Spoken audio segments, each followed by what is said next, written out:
I've been working on my laugh lately. I'm Keep working on it. trying to get it to a level where it's contagious. I haven't figured it out. I'll let you guys know. I don't want to catch anything that thing might have. Nope. Even left out. Hello, everyone. Welcome back to another episode of iDubbbz Complains. In the Well, at least you're being honest about what it is this time. Yeah. last couple of videos, I got a lot of comments. Now, I don't have time to read all 150,000 comments, but I also don't want to let down my audience. Why? What else are you doing with your time? The scholar on this topic is Anita Sarkeesian. Oh my fucking god. This is where you went? You think she was trolling? You think she was... Gamergate was just... so we're injecting Gamergate into this now. And oh, by the way, she was trolling for most of Gamergate. She didn't really mean all of those crazy things she said when she attacked those goofy gamers. The reason someone like Steven Crowder gets into this position is not because of his cunning. It's because people are like, oh, you're a fucking weirdo freak. I'm staying, you know... So trans people are weirdo freaks now?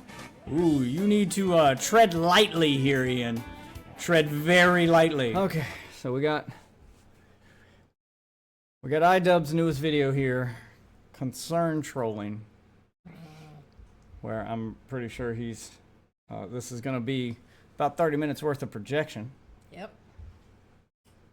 Well, let's dive into it while I go and shoot things.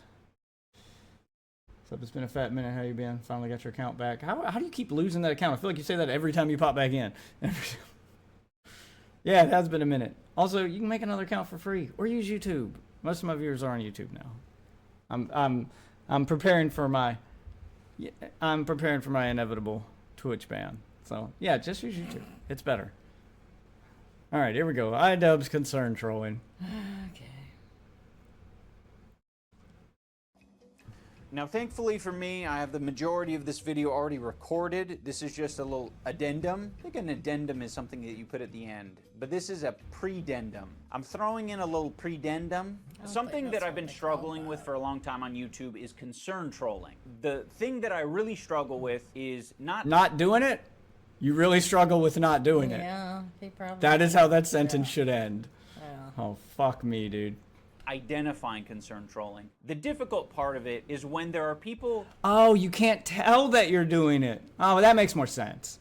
who have authentic concern out there, and the concern trolls are concerned over the same thing. So I'm like, oh fuck, I'm giving in to the concern trolls by addressing, you know, this segment of the population or this segment of my fan base who have genuine concerns. So I don't want to let the trolls inhibit my ability to communicate to my fans or people who are confused out there. So I want to talk about Creator Clash. I want to talk about the structure of the business and how it's changed over the years, and just sort of put to rest any of the lies that are being spread out there about Anissa, about me, and about the event. Ooh, let's see what he thinks are lies. And of course, yeah, people showing actual concern for your event are concern trolling. But what you're doing for Ethan after he gets stuff sent to his house is not concern trolling. Yeah. Jesus fucking Christ, dude. Main incentive for sharing this information is that I have felt extremely handcuffed. Is that the guy that says he's got crippling depression? Oh, not anymore. Now he's He just learned what empathy now was. he's fucking woke, bro. Okay? He's just trying to help his friend. His friend that got CPS called on him and human skull sent to his house. Yeah, that friend. He's just trying to help him, man. I just try to help you. Jesus fuck. Oh, no.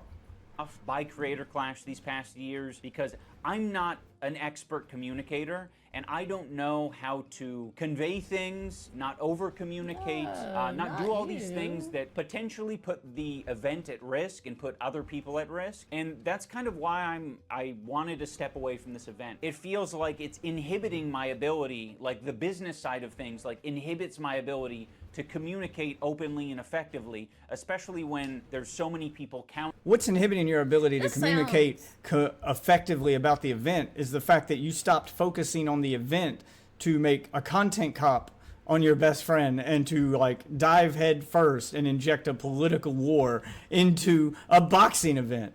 You're the reason. Dumbass. fuck me, dude. He copied the style of that one dude that was dressed in pink, and his name was Filthy Frank. Yeah, I mean, he did make videos with Filthy Frank back in the day, but there was, yeah, a lot of ideas he stole from Filthy Frank in his chase for clout back in the day. He doesn't do anymore. Now he's attached his lips to Hassan Piker's asshole. Counting on me to, do that well. So it's a lot of pressure, and now that Anissa and I have stepped away from it, I want to just clear the air because I don't feel that same pressure that I did when I was part of the event. If you look into charity events, they come in so many different shapes and sizes, and there is really... I want you to show me one charity event that doesn't give a single ounce of profit from the event to charity. I've never heard of that. I want you to show me a singular charity event. What are the odds during this video that he shows a singular charity event that functions the way that his functions, where the charity aspect isn't baked into the event and it's an optional thing that people have to do when they buy a ticket, that they have to then donate separately? And okay? If you feel like donating, whatever. When the grocery store asks you after your purchase, do you want to donate to charity?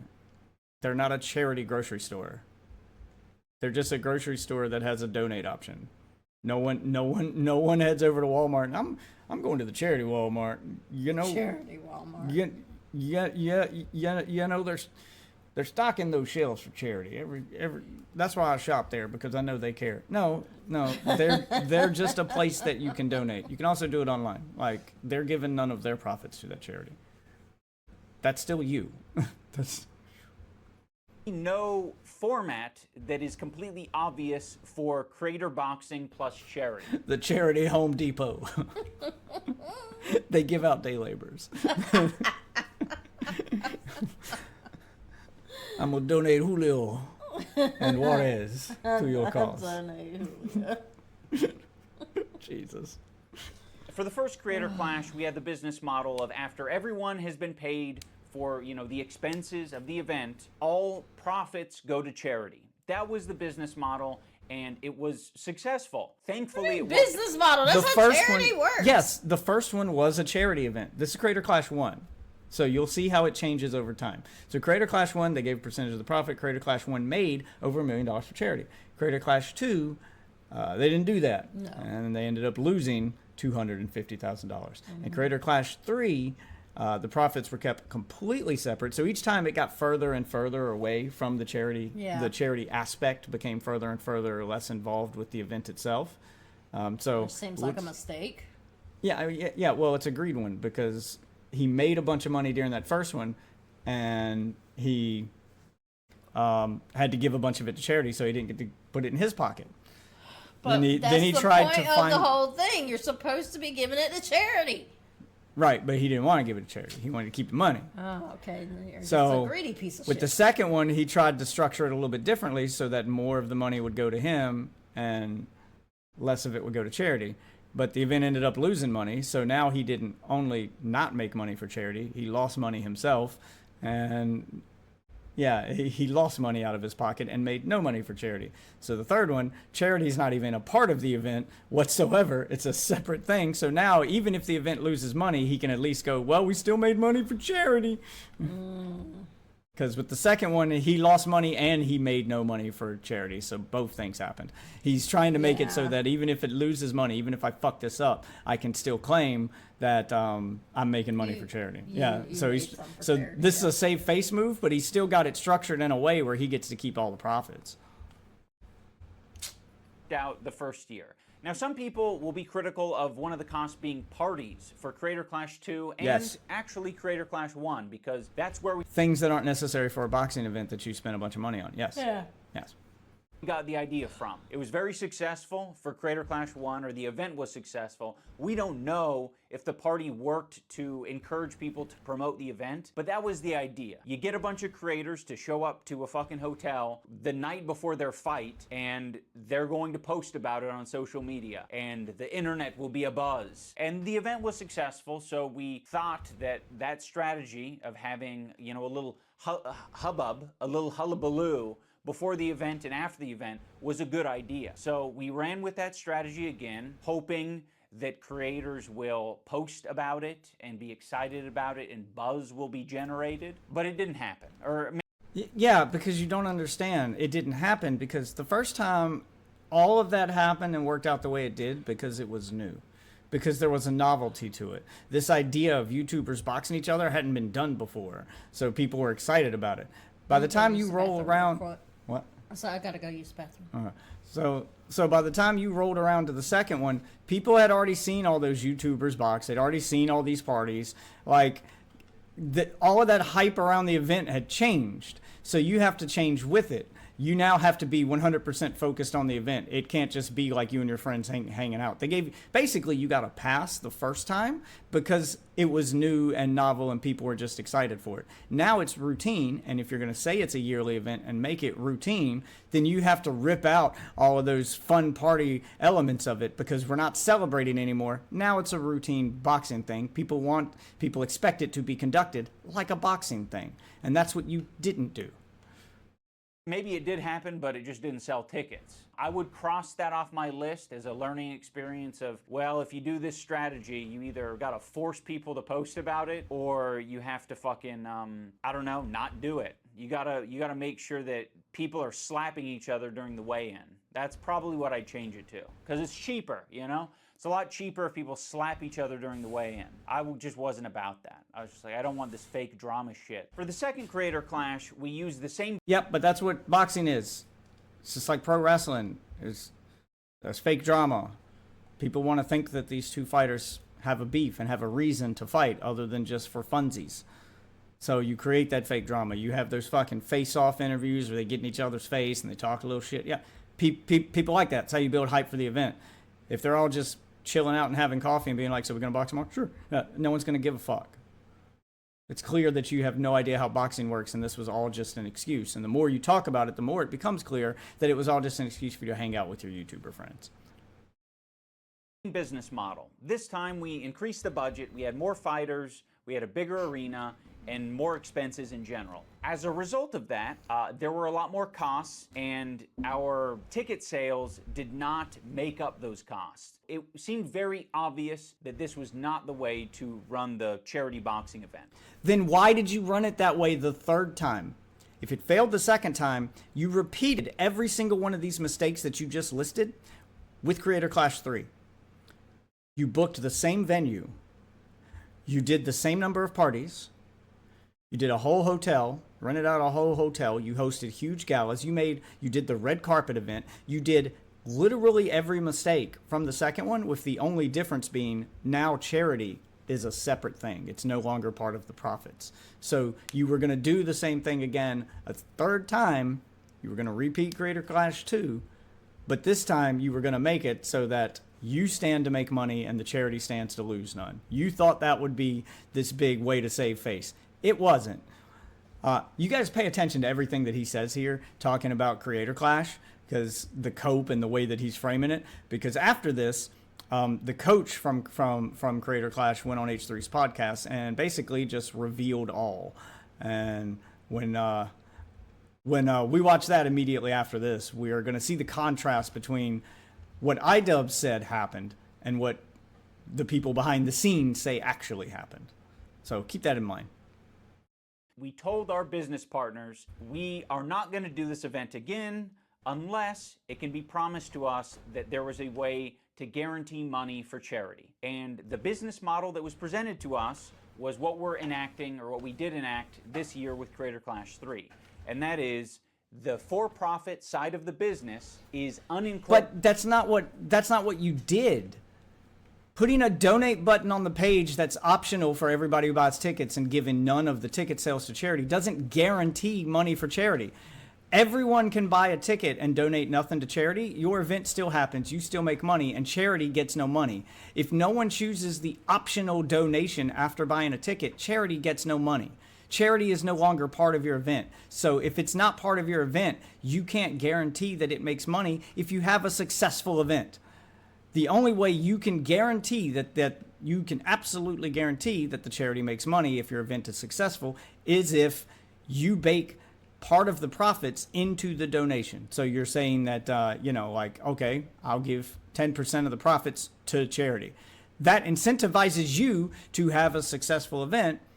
And the more successful the event, the more money goes to charity. That's how charity events typically work. You didn't do that. You did the everybody buy a ticket, we'll have the event, and after you purchase a ticket, it'll have an option to donate. And people can choose that or they can not choose that. So you put 100% of the donations on the people buying the tickets. The event is not at all responsible for the donations.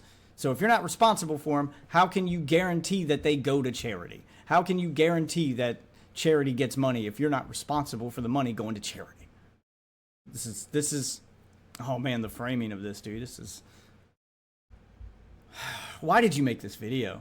This is terrible.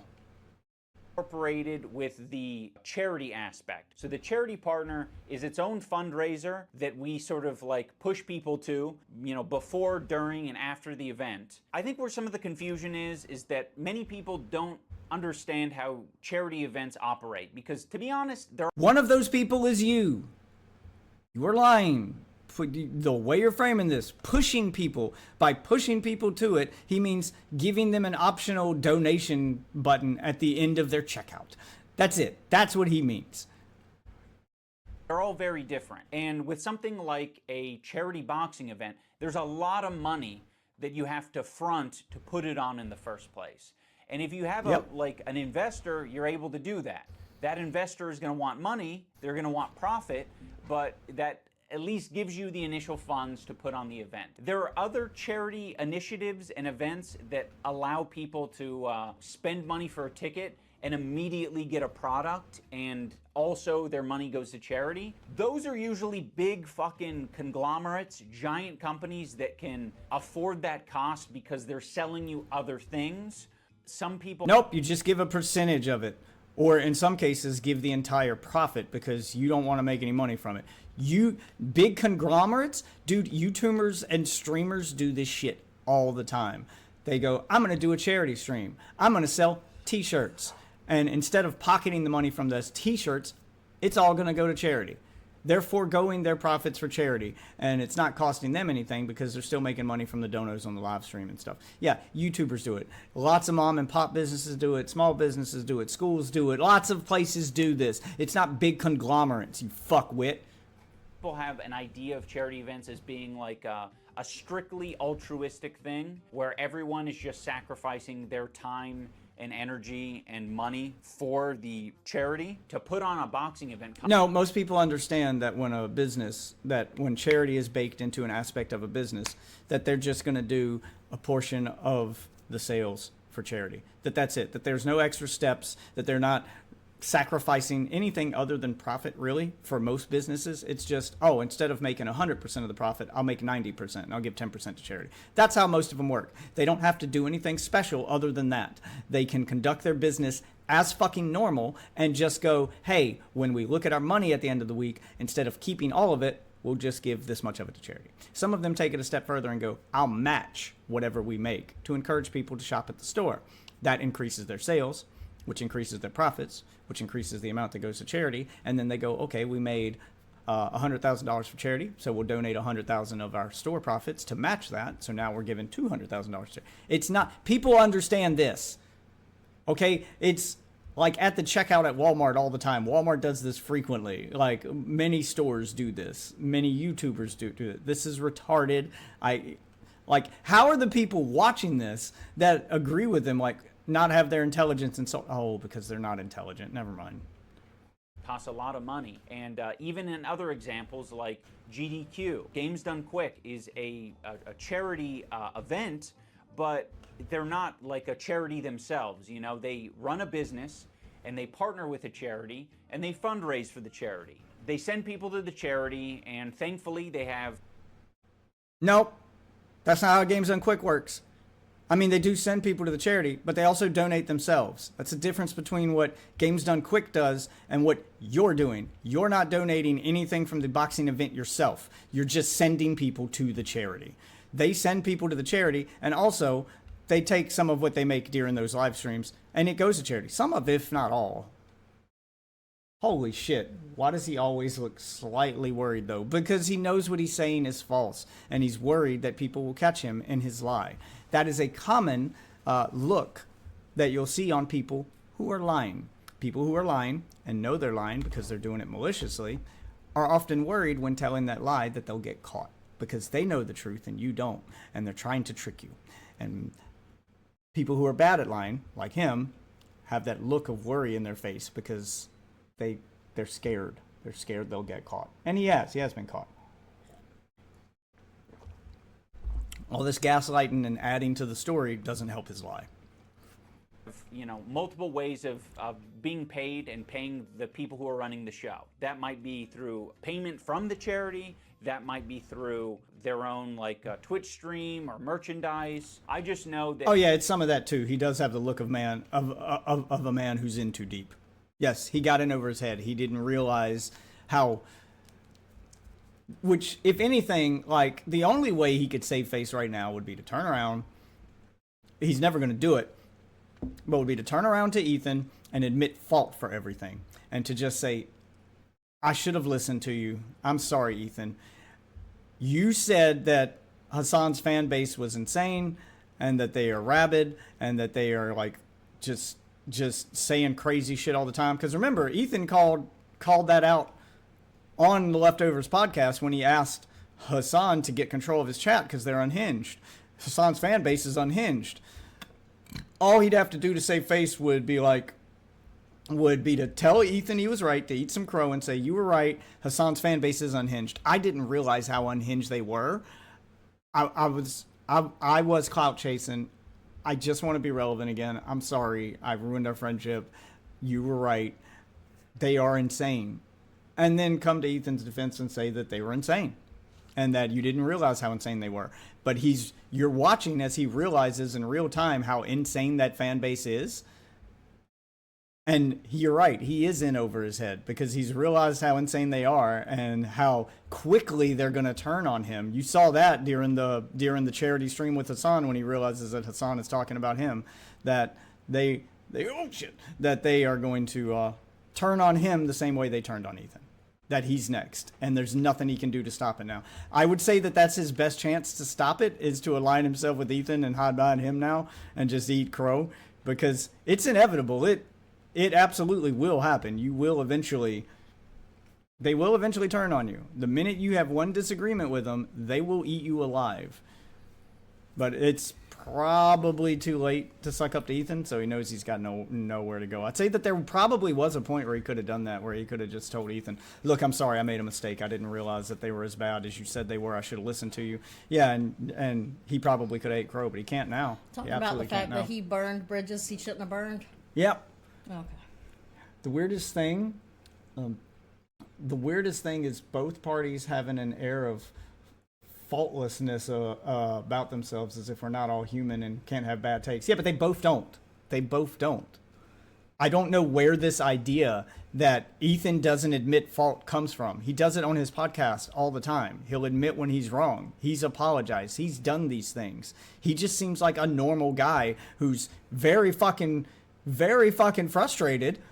But yeah, I can understand that right there is part of that frustration when you do normal people things like say my bad and admit you made mistakes and then correct yourself. He does it on the podcast we watched the other night. He said something that was wrong.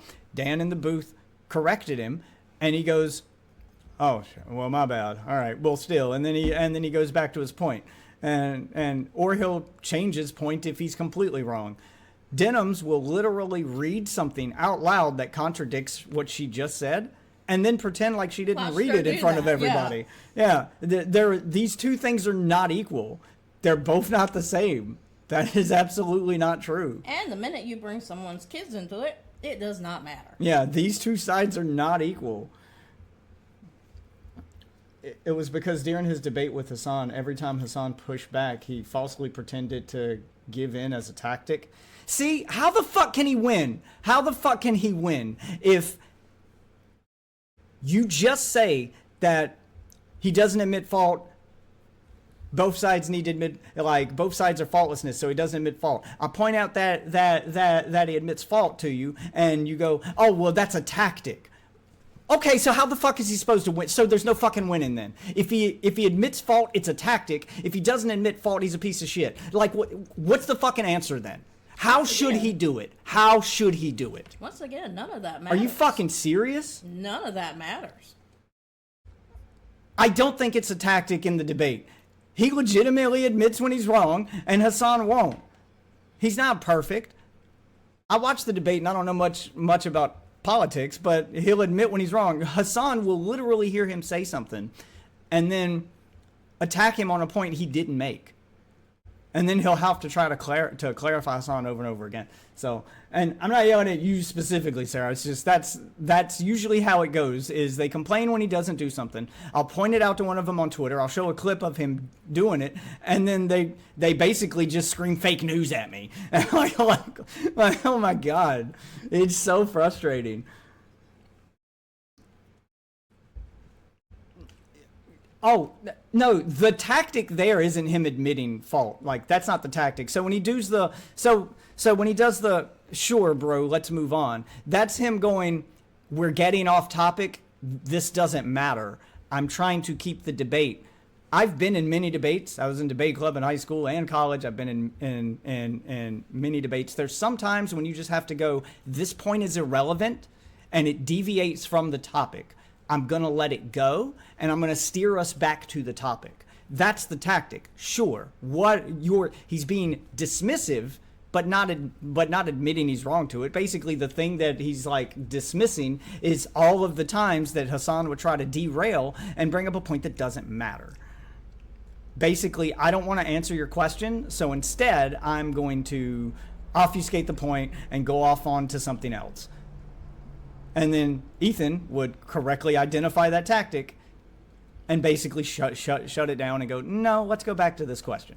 You have to do that, like in a debate. There are times when you just have to, or people are going to gish gallop and use up all of the time talking about irrelevant bullshit.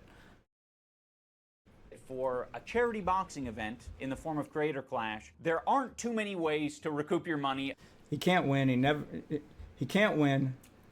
Never apologizes, makes you look weak, and people... Yeah, you should never apologize.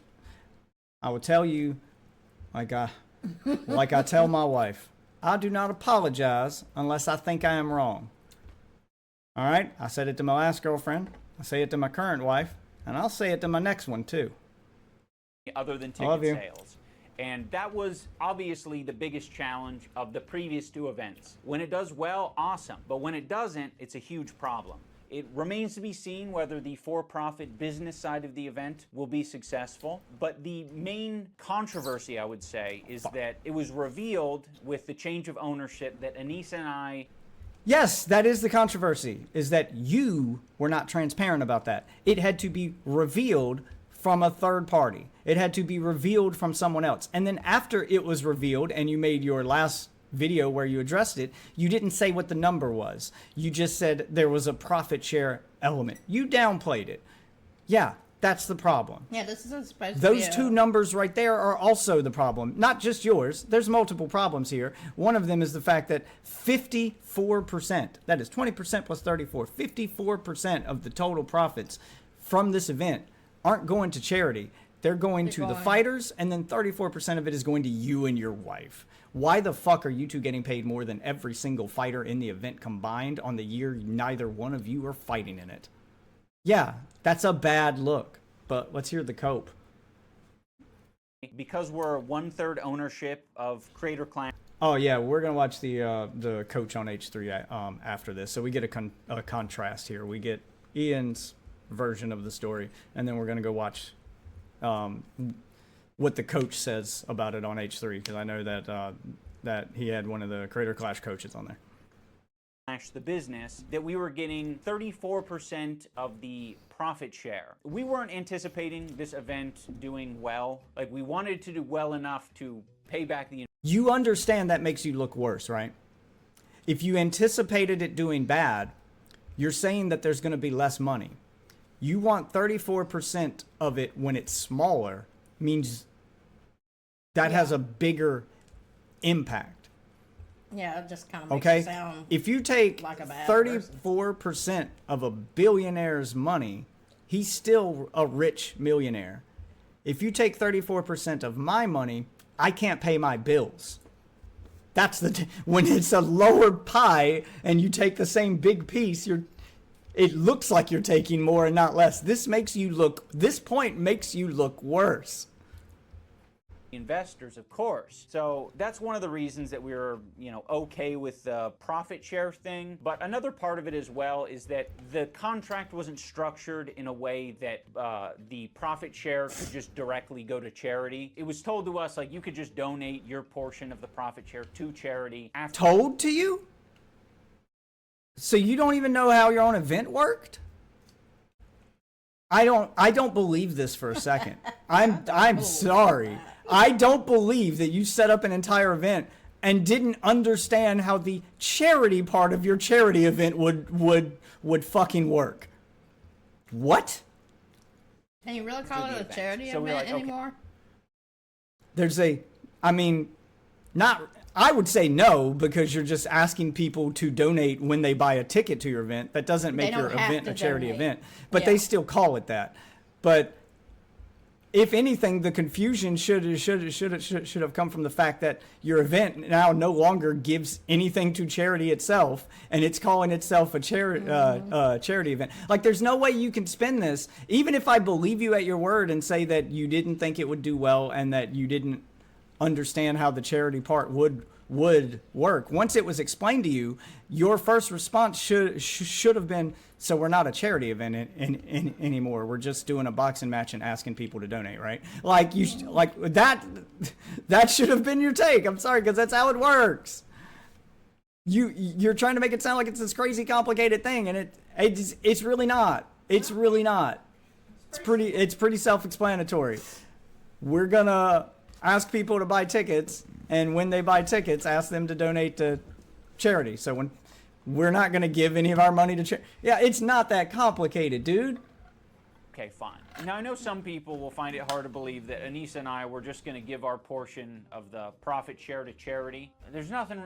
Yeah, this is a safe face move. Yeah. Even if I believe that. I don't believe that. Even if I believe that, then I would say that this is completely unnecessary. Even if I believe that your plan from the start was to take 35... So why are you doing this? Yeah. Even if I believe that your plan from the jump was to take 34% of the profits, put it in your pocket, and then you're going to donate that entire 34% to charity, well, that sounds like charity donations with extra steps. Yeah. Just remove the extra steps. Say, hey, why don't we just donate 34% to charity instead of giving it to me? Just put that on the books. It makes the charity event an actual charity event and makes them look better, and it doesn't create this controversy for yourself. Sorry, this isn't true. No one should believe this. It's an obvious lie. Holy shit. I could really completionist vibes. Say to, I think, convince them otherwise. It was up to our discretion at the end of the day, and if you don't believe us, I can't say anything that'll... Wonder if that was the motivation. I wonder if he watched all the completionist stuff. I think, in case you're wondering, the completionist is a YouTuber who, also ran a charity where he just never donated to charity. Yeah. His is a little worse because he actually ran a charity foundation. This is just a boxing event with a... Yeah, he literally just had a charity foundation that people had been donating to for 10 years. And in that 10-year time span, that charity foundation never gave a dime to charity. Yeah, so his was just flat out fraud. I think this is stupidity more than fraud. But it's in the same vein, is that you're asking people to do something and then knowing that you're not actually you're calling it a charity event, you're lying to people to get them to donate, knowing that you're not going to give those profits to charity. Yeah. It's still deceptive. Change your mind. I guess my only appeal is that year one, we made a bunch of money for charity, and I just got the fighters pay like everyone else. In year two of the event, we definitely got nothing. So yeah, having said all of this, I know that there's probably a lot of you out there who honestly don't care, and you're just like, you want to see boxing, or you just want to see regular videos.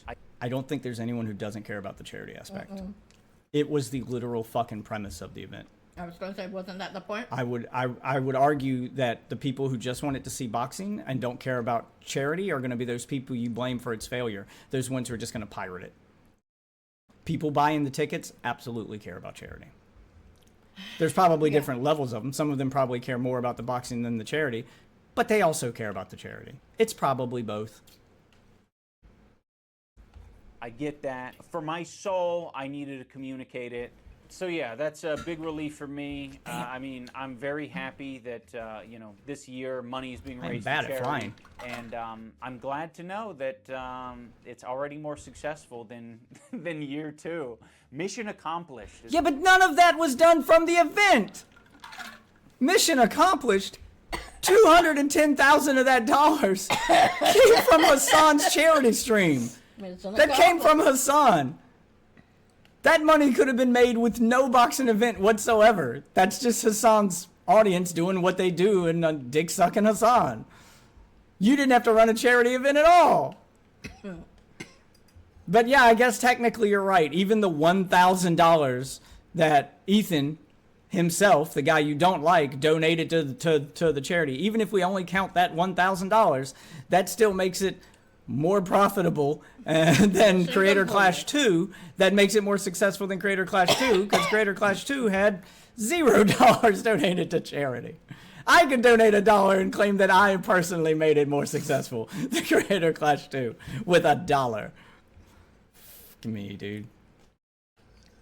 As far as I'm concerned.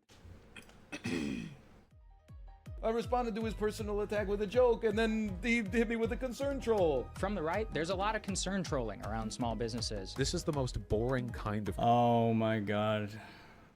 You're gonna compare yourself... Yep, he's gonna inject politics into this and compare himself to concern trolling from the right. Yeah. By the way, it was disingenuous when all of the people in those clips did it. It's disingenuous when you do it too. concern troll. Get Snoop Dogg and Tupac the concern troll. Concern trolling. You need to address this issue, man, because you are offending the trans community. Shut up. That is such poor concern trolling. Lindsey Graham did a lot of concern trolling about this. His concern trolling is empirically wrong. Oh, dude, this is like the hardest concern trolling I've ever heard in my entire life, dude. You don't answer to the concern trolls. Concern trolling about homeless people. This guy's an example of a concern troll. Concern trolling about fairness. They sit on the sidelines and they concern troll. It's basically concern trolling. If a lot of people do concern troll. Concern trolling. As concern trolling. Concern trolls. Concern troll. Concern trolling. Concern trolling. Concern trolling. Quintessential concern troll. That was some expert. I'm wondering if the setup to this is to try to debunk the allegation that he's concern trolling now, and to make it sound like I'm not doing what, see, people scream concern trolling when you try to, so I'm wondering if that's the angle that he's about to take now. Oh, turn the fan on. Yeah. Concern trolling. Yes.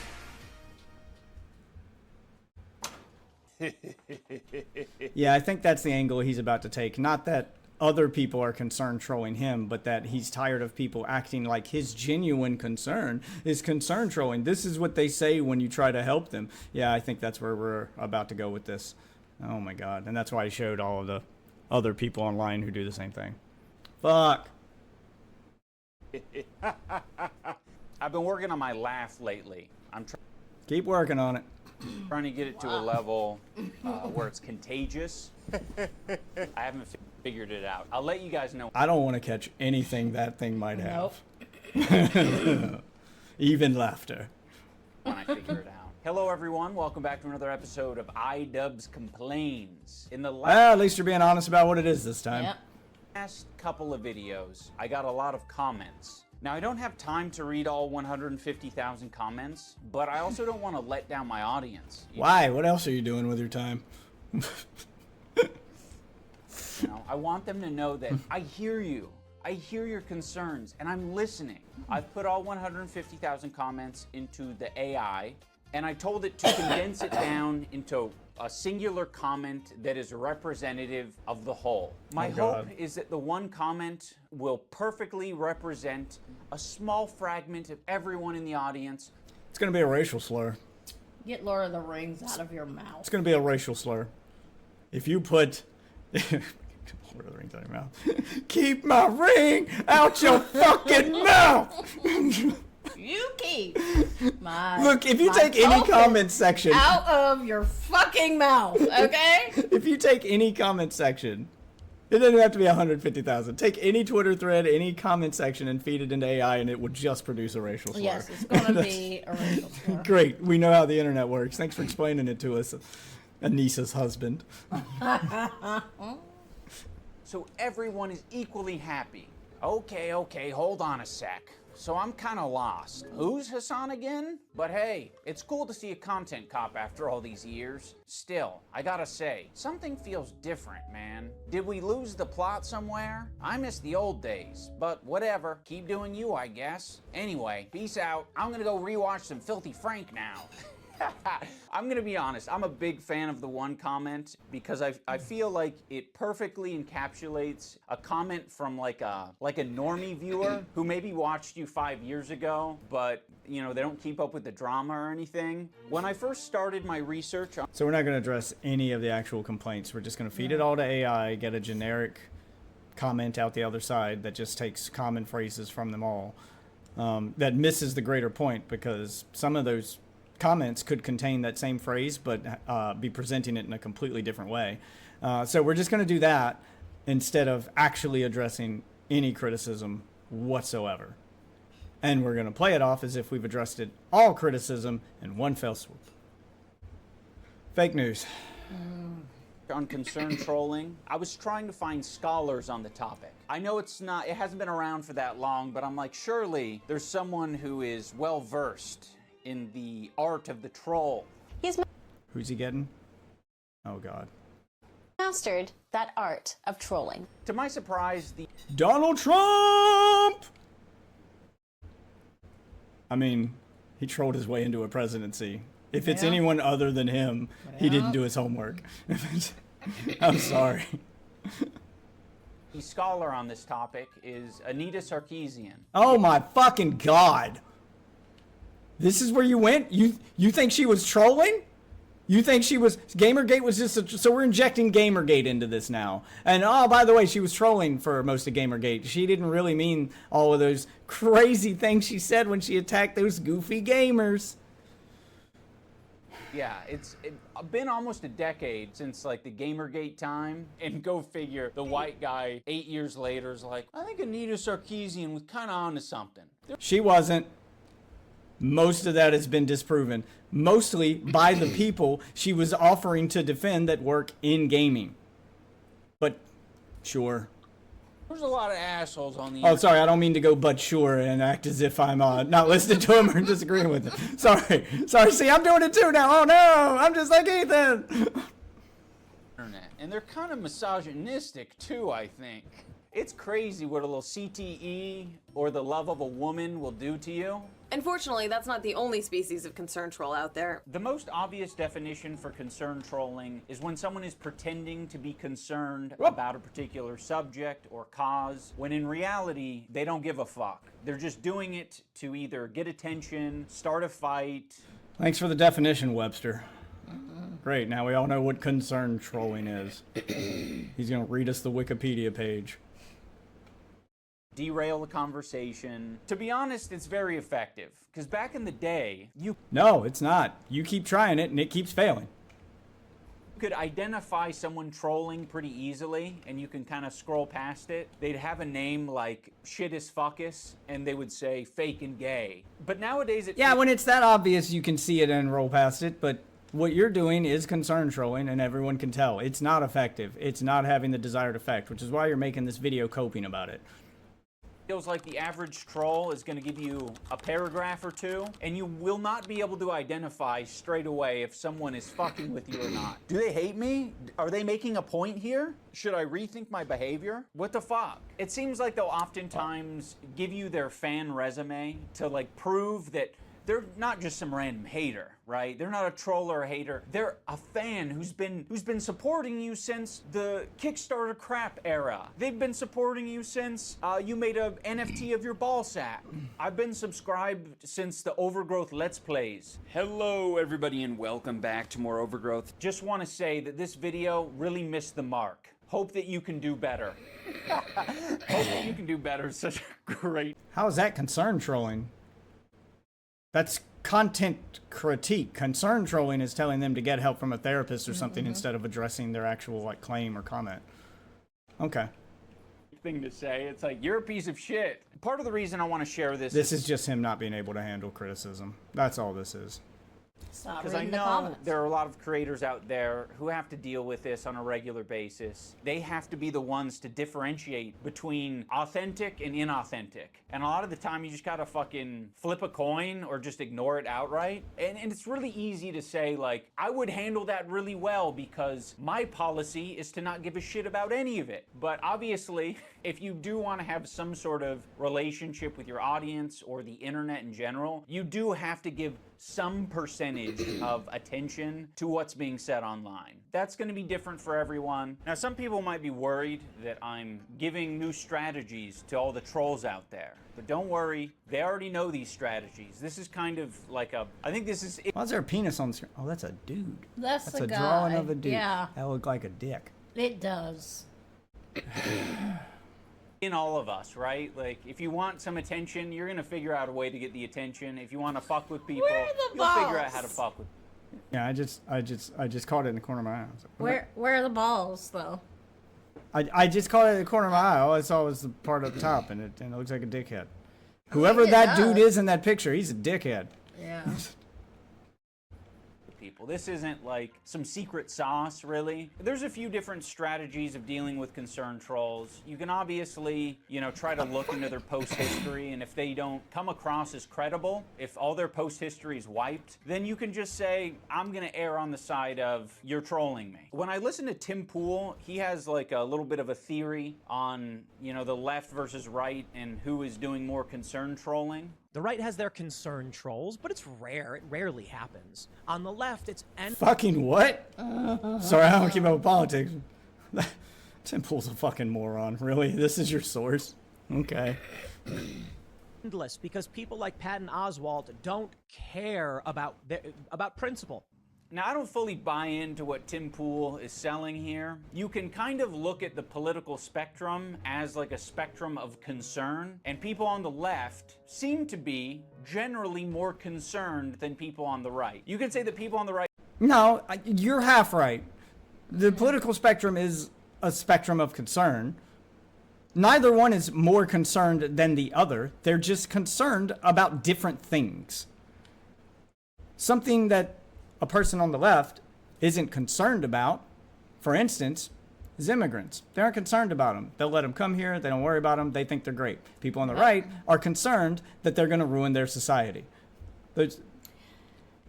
People on the left are concerned about women's rights and abortions, or people on the right are concerned about, you know, people being baby killers and religious. They are equal amounts concerned. They're just concerned about different things. Does concern in this context mean don't know how to mind your own goddamn business? I don't understand why he's jumping into the, well, I mean I do because it's for clout, but he's jumping into this like ring of political creators, so he has to keep making these political comments in order to stay on their good side. But it's clear that I think he might know less about politics than me, and I'll openly admit I know fuck all about politics. I can't choose how he died. I can't. No, would it look like his balls? It was his crotch, yes. I know fuck all about politics, so I don't pretend to analyze them or act like I know what's going on. I think most of the people online are doing what iDubbbz is doing, where they, especially on Twitter, where they chime in about politics and it becomes readily obvious that they have no idea don't know what you're talking about. How politics works, how the political system works. Most of the people in Twitter comments screaming about whatever political thing they're screaming about couldn't name the 3 branches of government. They teach you that in like the 3rd grade. Hell, they taught you that on fucking PBS. Yeah, Schoolhouse Rock, baby. I'm just a bill. A big, beautiful bill. Hill. Big, beautiful bill. No. No. Is that how the song goes? Nope. He can keep Schoolhouse Rock out of his fucking mouth. Okay? Right, are mostly concerned about themselves, that might be like a fair assessment. If you're somewhere over here where Tim Pool's at, all you gotta do to concern troll him is take 1 step to the left. That's it. I think concern trolling is... That's true on both sides. Just take 1 step, take the opposite concern, because again, I don't think these people are concerned trolling. I think they're genuinely concerned. They're just concerned about opposite things. Again, your side's concerned about abortion being a woman's rights thing, where the right is concerned about abortion being a killing an innocent baby thing. You're both concerned about abortion, just for different reasons. Different reasons. God, it's clear he has no idea what the fuck he's talking about. is in the eye of the beholder. With this example, you have Tim Pool thinking that Patton Oswalt is being concern trolled by his audience, or a portion, maybe like a small segment of people. This is what happens when you fall for this stuff. Patton Oswalt falls for it. He is a weak man. But Patton Oswalt doesn't feel that way. You know, he sees it as authentic concern, which is why he addresses it in this Instagram. Are you going to tell us what the concern troll is? Like, what is the thing that Patton Oswalt is worried about that Tim Pool has a problem with? Yeah, like, you're not saying what it is. Is it a legitimate concern? That's the difference between concern trolling and what happens in politics, which is both sides have legitimate concerns. They aren't trolling. They're legitimately concerned about a thing. It's just those two things are on opposite sides. Concern trolling is you being concerned about something, but not really. Yeah. Like, you're pretending to be concerned about it, but either the thing is irrelevant or you don't actually care. And one of which you can prove easily. You can prove that something is irrelevant, like if someone gets into a car accident and they're hurt and blah, blah, blah, and someone comes running up and they're concerned about the number of lug nuts on the car. Oh no, you lost one of your lug nuts. Okay, that's concern trolling. You're concerned about a thing that doesn't matter. There's obviously a bigger issue here. Now, proving that they're pretending to be concerned about a real thing, how do you even prove that? How do you prove that Patton Oswalt isn't genuinely concerned? All you can do is accuse him of concern trolling. There's things his actions can do that show that it is probably fake, like what you guys do, where you only scream "get help" in response to criticism instead of actually putting forth any effort to get Ethan help, because your actions don't match your words. But do Patton Oswalt's actions match his words? Is he talking about being concerned about a thing and then taking action to do that thing? Because that's not what you guys did. You make all these claims about Ethan needing to get help and talk about his mental state, and then you make videos which affect his mental state. And then you defend things like CPS getting sent to his house, which would also affect his mental state.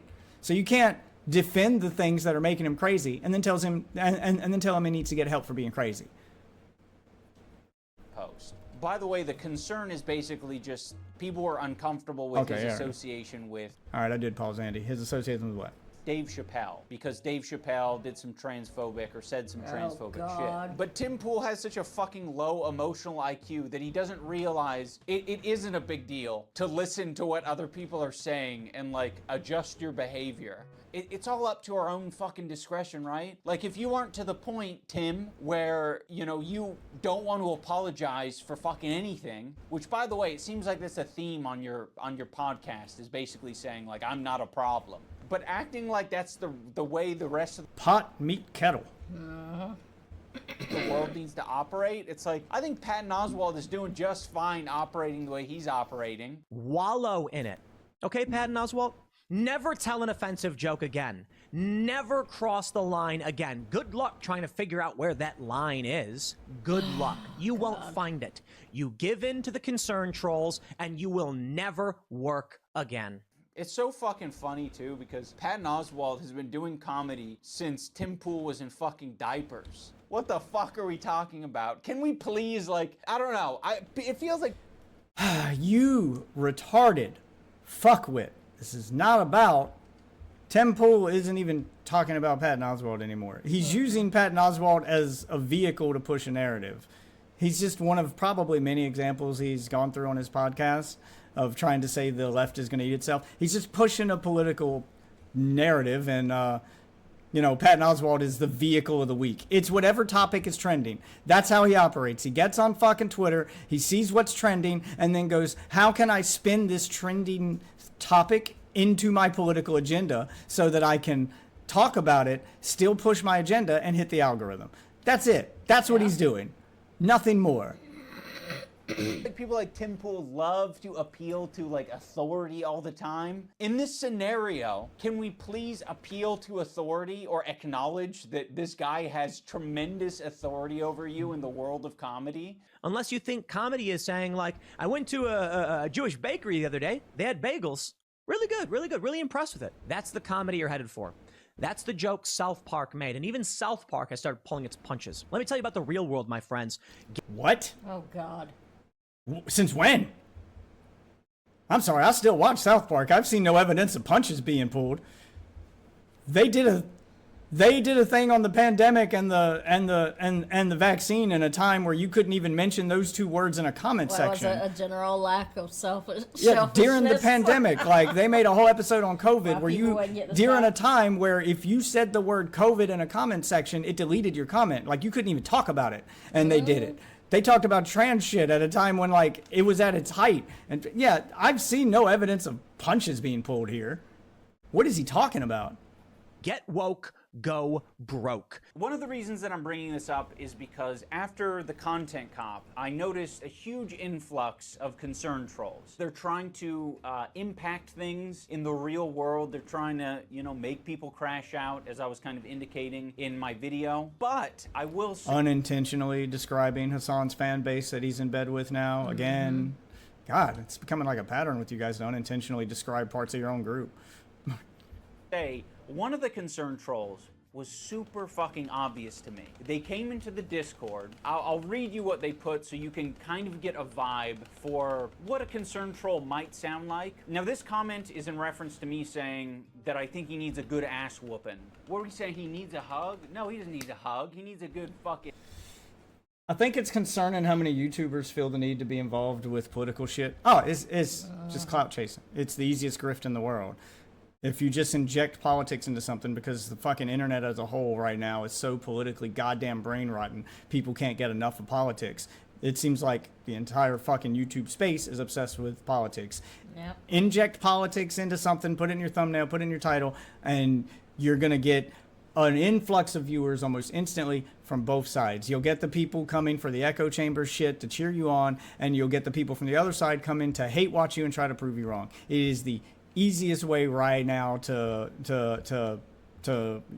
easiest grift.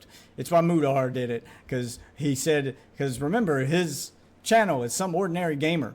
When the fuck does he do gaming shit? He did drama for a long time until the drama came his way and he couldn't handle it, and then he didn't want to do drama anymore. And then he started doing politics, and that got too ugly for him. And he goes, "I'm not going to do drama or politics anymore." You mean this fuzzy peach couldn't handle it? No, not him. This is a different guy. Oh, okay. I was gonna say. But yeah, Mudahar goes, okay, well, I'm done with politics, because then politics got too ugly for him, and he goes, I'm done with politics, and he did gaming stuff for a minute, and then that didn't work, so now he's back to drama again. Yeah, he's just back to where he was. Next week would work. Because those sweet views are too good to ignore, man. They're too good to ignore. You're willing to take all the negative for that dopamine hit of views. An ass whooping is what he needs. They say, just being for real, this line in the video was pretty strange. Red flag number 1, at worst. No, it's not pretty strange, because you literally contradict yourself at the end of the video. You spend an entire video talking about how evil he is and how he needs his ass whooped, and then at the end of the video, you fucking cried in the video about how much your friend needs help. They're not concern trolling you, they're calling you the concern troll. It's a call for physical assault. At best, it's... I know you are, but what am I? Very toxic masculinity-esque. It just comes across as parody, right? This was literally no one's concern ever. He needs a good fucking ass whooping is what he needs. Either way, it doesn't seem to align with Ian's mentality towards being more... Look, the way that person is talking about it does seem a little overly concerned trolling. I'll give you that with the toxic masculinity, blah, blah, blah, with all the buzzwords. Yeah. But you cherry-picked that one. There were probably a bunch of normal people going, wait, so you say he needs an ass whooping and then say he needs help? So which is it? Do you want to whoop his ass or do you want to get him help? That's the normal person response. I think that was the comment I probably left. Yeah. But mine's not going to be in here. I don't know. Maybe it will be. Let's see. I'm going to lay down. Okay. I'll try to get back up a little later. All right. We'll see. Aggressive and against harassment. You see what I mean? It's trying to like insert like a little seed of doubt. Whoa, you might have been irresponsible here. You might need to take accountability for what you've put out on the internet. Never mind the point that you were making in the video. I think you need to repent for your call to violence. I don't think any creator should make that kind of statement unless they have a very good reason to do so, morally speaking. Because you never know what one of your fans might do. It's quite dangerous. I mean, to someone who hasn't been through the ringer of concerned trolling, I'm sure this could, like, upset or confuse someone, but this is just fucking drivel. No, it's not. You know exactly how that works and how this audience works. That's why you yourself put the line in the video. I wouldn't say that, but the internet might. You were pretty much just calling to the internet to do it. You're very aware of what they're alleging, and you did it in that video, jackass. God damn, that's bright. God just think his vid and the whole intention would have been better without that in it. I don't see why he said that. Ugh. Of course, this is a new user to our Discord, so no post history. So we gotta get creative. You reverse search the username and you find that they have a Twitter. Their Twitter is suspended. The Blue Sky account, though, has tweets like, so how long until Destiny gets banned from this app? Hashtag DGG, hashtag Dalaban, hashtag Destiny. Tankies are already terrified of arriving Dalaban forces. Following back all liberals, hashtag DGG. Now, the reason that these posts are relevant is because Destiny is quite famous for saying very unhinged, offensive. This is an example of concern trolling. There's people who honestly believe that stuff. And judging by the amount that they're posting it, yeah, there's quite a few people that are out to get him banned from everything. And they do genuinely believe that he is, you know, all of the things they say he is. Some of which he's admitted to, like, you know, sharing the revenge porn. So...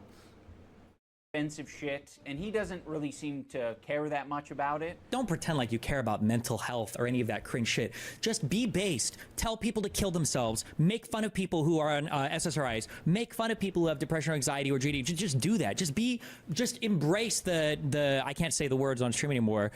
All the slurs and everything you use. Just do that. Go full in on it. Now, I'm going to go out on a limb here and say that I don't think this... That's not him not caring about it. That's him being frustrated by it, which means he does care. If he didn't care, he just wouldn't fucking mention it. User is actually worried about the language I'm using. I don't think that they're concerned about me being toxic masculinity-esque. Make fun of people who are on SSRIs. And I kind of don't think that they're worried about a call to violence. I actually think that they wouldn't mind me doing a call to violence. Tell people to kill themselves. So they actually might even be encouraged by a call to violence, if I had to guess, you know. I can only speculate based on hashtag Dalaban, which is just some racist Twitter group. Ultimately, concern trolling. No, I mean, you're half right. This person probably is a concern troll. They're using all the buzzwords. That I'll believe, because Destiny's not wrong. Stop pretending like you care about this mental health shit. People do that all the time. That's usually your red flag that they're concern trolling. They don't actually know or care about this mental health stuff. But Dalaban isn't some like racist group. It's like a slur for Destiny's community. It's what they call it. It's like when they call him Sex Pestiny, which, you know, your new boyfriend does all the time. So you know, wait, Hassan himself even refers to DGG's crowd as the Dalaban. Yeah, like it's not referring to any group of people like the actual Taliban. It's just, oh my God, dude. He's just saying something in bad faith. It's very similar to tone policing or sea lioning. But I didn't really want to talk about those because those... The fuck is sea lioning? Feel different to me for some reason. Specifically sea lioning. That shit isn't even intuitive. You know, I've looked it up I think 3 times now and I still don't. Sea lioning is a type of trolling or harassment that consists of pursuing people with relentless requests for evidence, often tangential or previously addressed, while maintaining a pretense of civility and sincerity and feigning ignorance of the subject matter. Okay. So you're basically throwing that in here so that if anybody asks you for evidence, then they're still trolling. So that there's no way you can... So basically you framed this in a way that there is no way possible you can ever be held accountable. If they want evidence, they're sea lioning. If they're trying to tell you, hey, what you're doing is a bad look, maybe don't do that, they're concern trolling. So there's literally no way you can ever be held accountable. Cool. I get it. I see where this is going. Fucking I mean, I get it. I just can't recall it easily. So in my mind, that means it's stupid. It's not working. I can't bust it out in the middle of a heated argument and say, you're sea lining me. See, it's because you grew whiskers in the middle of this debate. That means you're sea lining me. You started flapping your arms and going, oh, oh, oh. Therefore, you're sea lining. I mean, there you go. It feels like two people getting into a shouting match is more an accurate descriptor of sea lining than whatever the fuck it is. I think the least problematic part of being a concern troll is them taking a moderate position, potentially. Because at that point, you're just being a party pooper. Or like a killjoy. A buzzkill. Like, we're familiar with these types of people. They're just constantly reeling people in because they're worried that they're using, like... Yeah. Yeah, these are the fans that you're cultivating, dude. Everything you're saying describes your side. Describes Denim's audience. That's what the CPS call was. Concern trolling. Pretending to be worried about a thing while the real goal was to get his kids taken away. Was to weaponize CPS to get a guy's kids taken from him because you don't like him. Everything you're saying describes the people you're in bed with. Yep, it's going to be a bunch of projection as I predicted.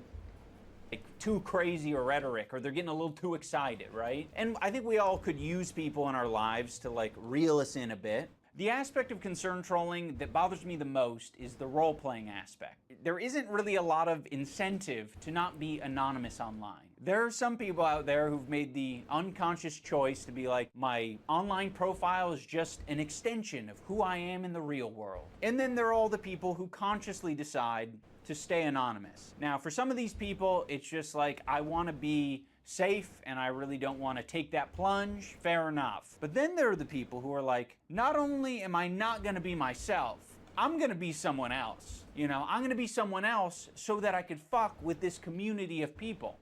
Now, every time I see these characters, the image that pops in my mind is not like, oh, like you're a clever, smart guy who has infiltrated the opposing Dude, they're children. Most of your anime pictures and your fucking Sonic fan art pictures and those, why are we calling out children? Like, those are, yes, you're right to ignore those accounts. Those are the obvious troll accounts we've all known about for a fucking decade now. Like, they follow the same patterns. They got Roblox pictures. Those are kids. These are like 12 and 13-year-olds. Just ignore them. Don't give them any attention because you're going to make it worse. Don't encourage children to get involved in this bullshit. Faction. You're like the spy in Team Fortress 2. It's like, no, that is a fantasy. What you actually are is you're like Steven Crowder in a wig at a women's only event, thinking that they're making some kind of grand point.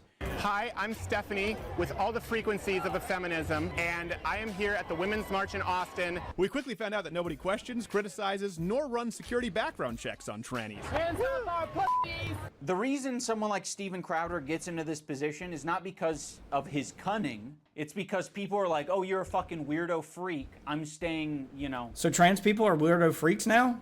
Ooh, you need to tread lightly here, Ian. Tread very lightly. Because that is, you are kind of proven the point that Steven Crowder was making with that video, was that you can be a complete fucking freak, and everyone is so scared to question anyone's gender now that they'll just take you at your word, even when you're obviously lying. Which is the point he was trying to prove in the video, is that there are no rules to this shit. Anybody can claim to be anything, and no one is supposed to question it. So don't call them freaks. Don't call them freaks, son. Because now you're calling trans people freaks. 20 feet away from you at all times. Or having the base chud logic take. I'm going to be a very non-judgmental person, and I'm not going to ask any questions about whatever you got going on here. We could get away with anything. Go anywhere, act any way we wanted, and we were really able to learn what today's progressive issues are all about. And I guess in this case, it's a massive own. He's proven that people are tolerant of him. Having said that, I think... That's not the point he was trying to prove. He was trying to prove that they've gone so tolerant that they're no longer living in the same reality as us. That's his narrative. He's a right-wing guy. He's not trying to prove that the left is actually... You fucking retard. we can end this video on a positive note. I'm proposing that fucking with people might be a way for some of these concern trolls to indulge in things and lifestyles that they never thought were possible because they're so opposed to them. So by pretending to be the very thing that you hate, you might actually gain some sympathy, or you might be like, oh, actually, the people in this community I kind of fuck with. All right, guys, that is going to do it for this. And there's your projection. That's what he hopes will happen, is that people will concern troll him and then end up agreeing with him and go, hey, you know, you guys are actually kind of base and kind of right. You're hoping that you can sway some fans over to your side. I don't think this video is going to do that, buddy, but nice try. Nice try. I think we should let children vote and cut off the age at 17 for an election cycle and see what happens. What happens is they're going to do whatever their parents tell them to do. I can tell you that right now. Like, my kids know nothing about politics. Everything they know from politics came from me and their mother.